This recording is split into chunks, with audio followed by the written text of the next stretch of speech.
धीरे धीरे रात गहराए, चंदा अंबर में मुस्काए, हवा में घुल गे तोर खुशबू, मन मोर बहकाए।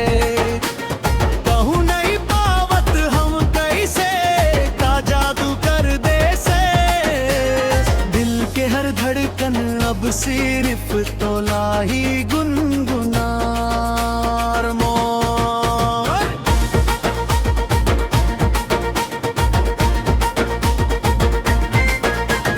पल पल बीतत जाते, सुरता तोर संग ले जाते, सपना नई हकीकत बन के आंखों की माँ बस जाते।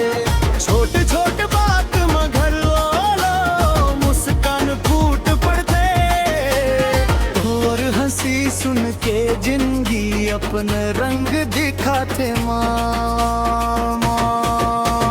तोर माया में डूब गए हाँ, अब बाहिर नहीं आवा, दिन हो या रात हो, तोर नाव गुनगुनावम। तोर बिना सब सुना लागे दुनिया खाली खाली, तोर संग हर सांस जिए के मन करते मोर।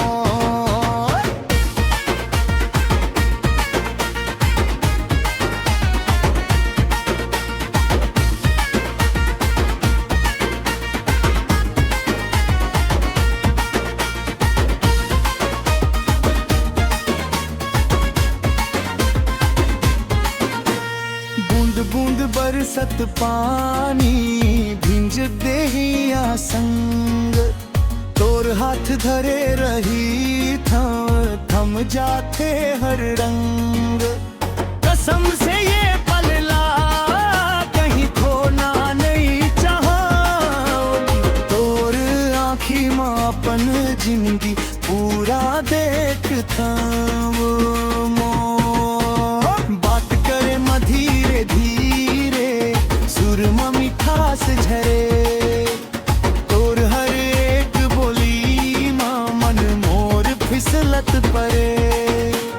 कभू रूठ जात सितमा मन घबराई जाते, तोर मनाए पर हर खुशी छोड़ दे थम मोर मोर। तोर माया में डूब गए हो, अब बाहिर नहीं आवा, दिन हो या रात हो, तोर नाव गुनगुनावम। तोर बिना सब सुना लागे दुनिया खाली खाली, तोर संग हर सांस जिए के मन करते मोर। चुपचाप बैठे रही खन, कुछो नहीं कहन, फिर आँखी आँखीरी महादम बुदद बदनन। ये रिश्ता गहिरा हवे सब दिले परे, दिल के कोना कोना में तोरो रंग चढ़े मोर।